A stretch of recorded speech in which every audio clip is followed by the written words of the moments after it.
And welcome back to In the Can. We're with Jeremiah Zagar. He is the director of the documentary HBO Captivated, the Pamela Smart trial? Trials of Pamela Smart. Yeah, Trial of Pamela Smart. Thanks for coming by. Thank you.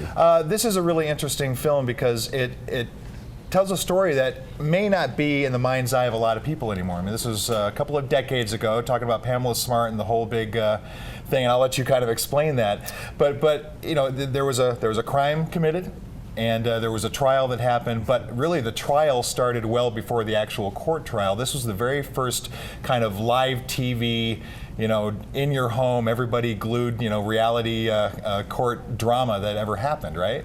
Yeah, I mean, it was the first trial televised gavel to gavel.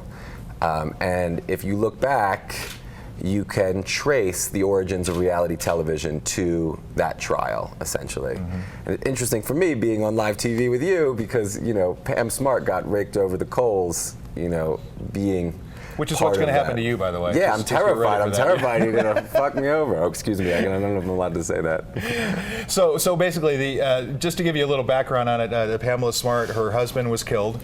And it was found out later that she had had an affair with one of her students. Absolutely. Right? And then there was ties to the students committing the crime. There were 3 boys at the school. And so I'd already had that kind of late night teledrama thing going on anyway, right? Absolutely. But really what happened is the media jumped all over this even before the trial. There were articles written.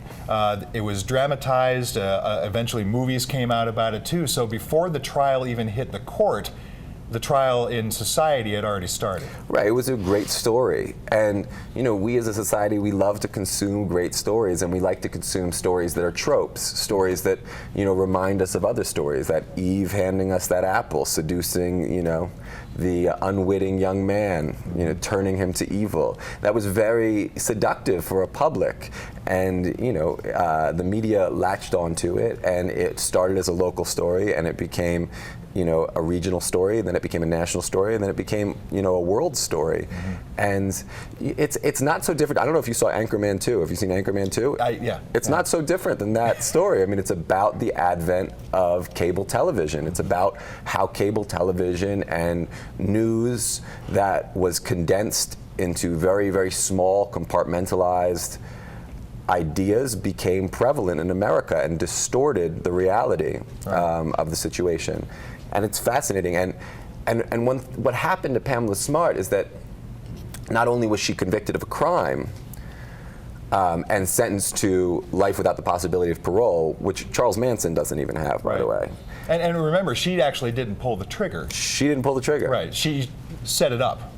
Supposedly. And you know, that's the crazy thing. It's all based on hearsay. Ultimately, the case is a hearsay case.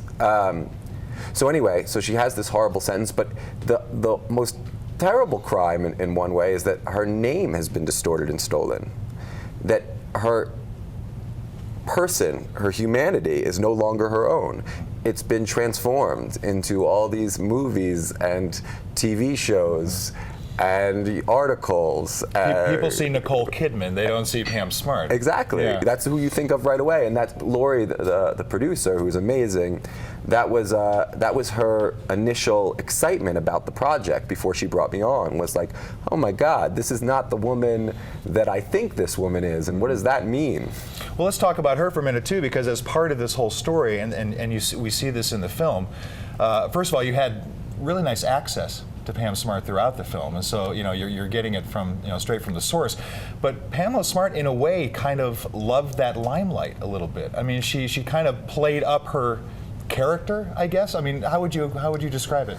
Well, I think, you know, it's hard to say how much she loved it or didn't love it. It's like,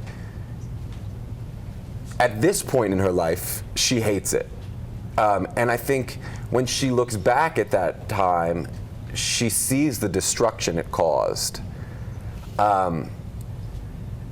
And she has reasons for why she was on television during that time. She felt like, you know, she wasn't learning anything from the police, and she felt like she needed to get information, and she's a very, you know, hyper, specifically focused person. Mm-hmm.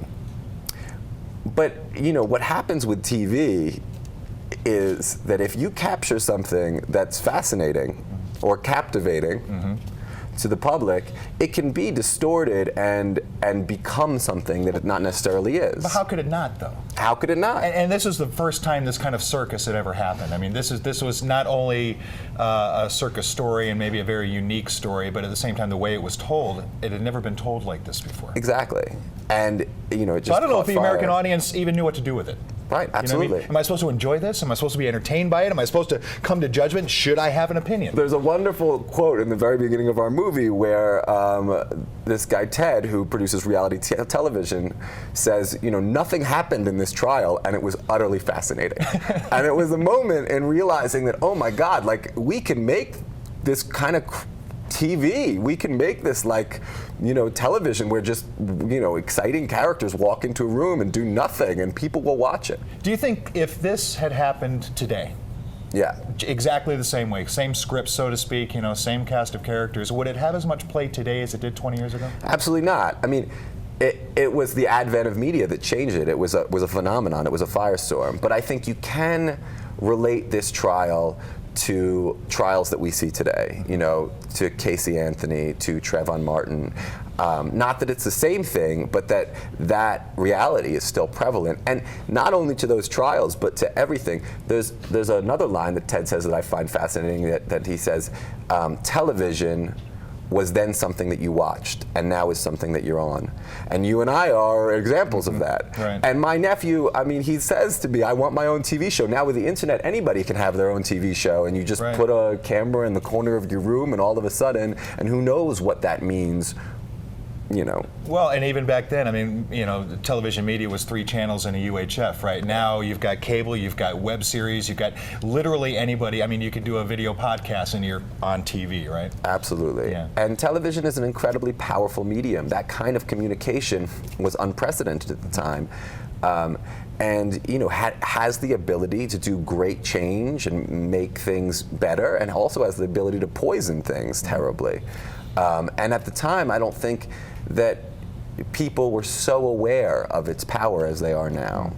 Well, and the only way to be aware of that is to experience it in the way that they experienced it 20 years ago, and that planted the seeds for today. Yeah, and you hope by looking back, you look at it from another angle, and people see themselves in this trial, and they understand that this trial is not only an isolated incident, but is actually relevant and part of their lives. And that's certainly what we discovered as filmmakers, that we were part of this phenomenon as well. Right, and I appreciate the fact that you did not focus on the guilt or the non-guilt of Pamela Smart.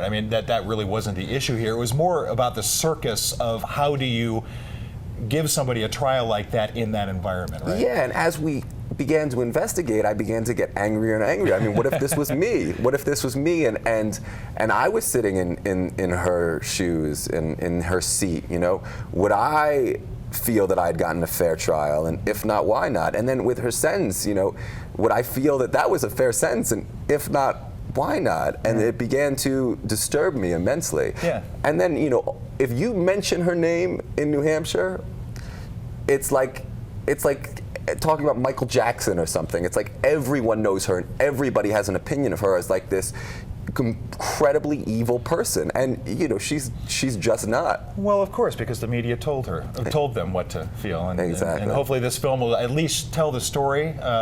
We've had a little time; we can get a little more perspective, hindsight perspective. Excited to have it here.